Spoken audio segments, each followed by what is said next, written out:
Daerah Jakarta Selatan. Daerah Jakarta Selatan, daerah Jalan Rasuna Said. Nah, untuk mengetahui proses penggerebekan, pengungkapan kasus yang dilakukan oleh jajaran Polda Metro Jaya, kita segera coba tanyakan dengan Wakil Direktur Reserse Kriminal Umum Polda Metro Jaya. Ada Jun Komisaris Besar Polisi Jean Calvin Simanjuntak. Selamat pagi, Pak Wadir. Selamat pagi Mas. Ya, selamat pagi Mbak. Pak Wadir, bisa dijelaskan Pak Wadir pengungkapan yang dilakukan, kronologi singkatnya seperti apa? Baik, terima kasih. Jadi sebenarnya di tanggal 28 Agustus kemarin, informasi masyarakat yang kita dapat adanya kumpul-kumpul terkait dengan komunitas gay ini. Perlu saya jelaskan bahwa pada saat penangkapan di tanggal 28 itu adanya sekurang-kurangnya 56 yang kita amankan. Namun demikian, ini kita bagi dua. Yang pertama adalah kelompok yang mempersiapkan, yang merencanakan, yaitu panitianya dan penyelenggara.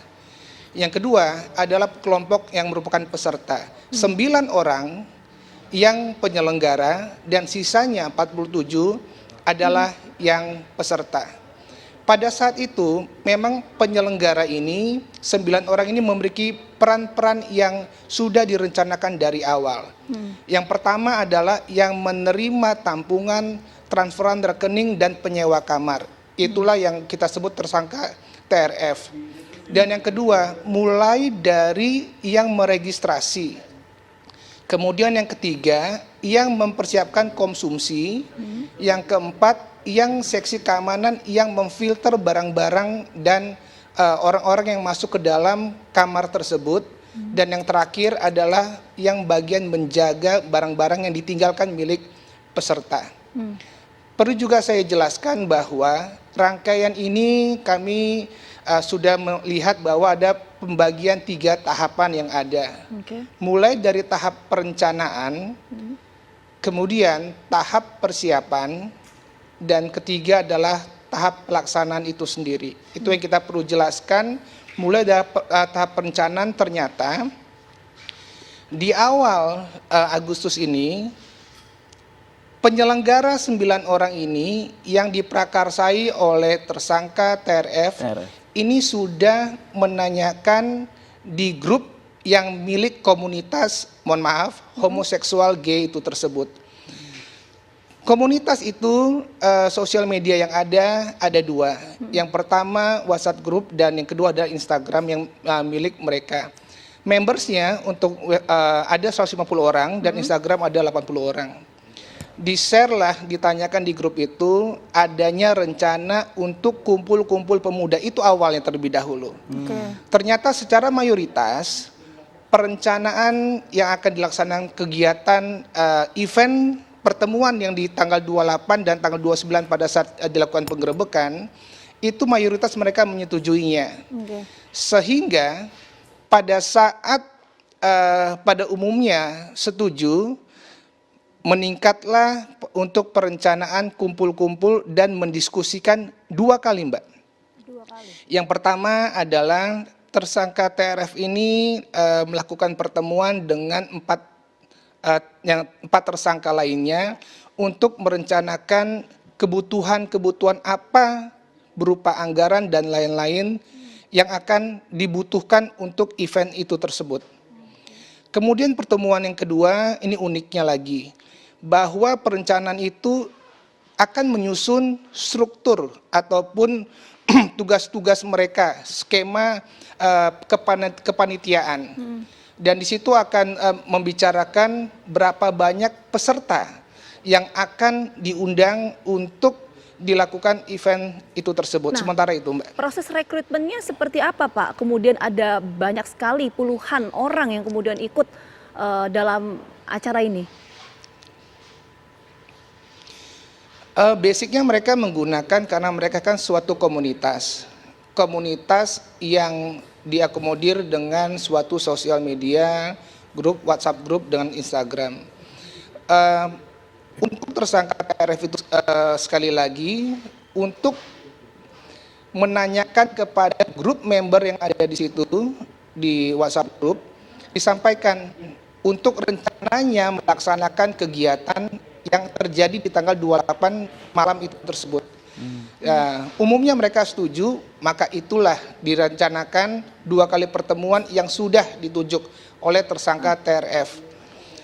Sehingga setelah tahapan perencanaan ini selesai, masuklah tersangka TRF membuat undangan yang berbentuk digital untuk kumpul-kumpul pemuda yang akan direncanakan di tanggal 28 di salah satu hotel di Bilangan Kuningan, seperti itu. Pak Wadir, ada unsur ekonomi dalam kegiatan ini Pak? Artinya ada keluar biaya kah begitu? Dan lokasi ini apakah lokasi milik dari salah satu dari 9 atau TRF tadi atau mereka menyewa Pak?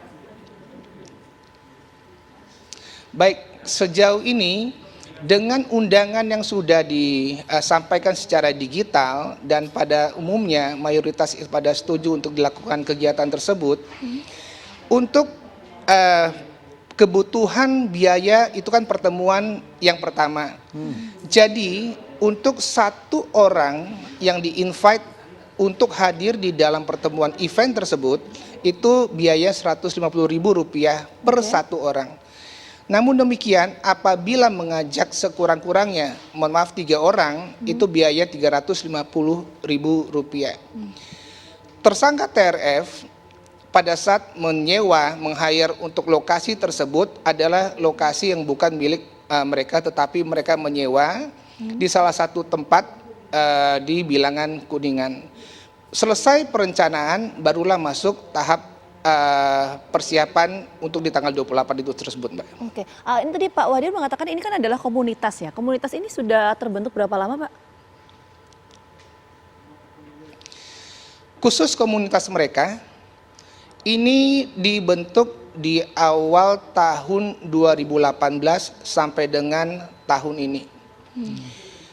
Apa yang sudah dilakukan pertemuan komunitas ini sekurang-kurangnya, dan ini sudah kita tuangkan dalam berita acara pemeriksaan, ini ada 6 kali. 2018 itu dilakukan 2 kali pertemuan. 2019 dilakukan 2 kali pertemuan. Dan di tahun ini 2 kali pertemuan. Yang pada umumnya dilakukan di tempat-tempat Bilangan Jakarta. Dan itu mereka selalu berpindah-pindah. Demikian. Oke. Baik. Pak Wadir, Pak AKBP Jean Calvin, kita lanjutkan diskusi kita Pak. Bersama Pak Wadir ini ada juga kami menyamarkan identitas yang bersangkutan. Ini kita menyebutnya mantan pelaku LGBT, ada Robert ya. Nah nanti Robert ini juga ingin kita dalami juga keterangannya begitu terkait sepak terjang komunitas ini ya. Termasuk juga laporan langsung rekan kita Maria Asegaf. Nanti di lokasi ya? Lokasi yang digerebek oleh Polda Metro Jaya pada 28-29 Agustus kemarin ya. Sesaat lagi pemirsa kami akan kembali.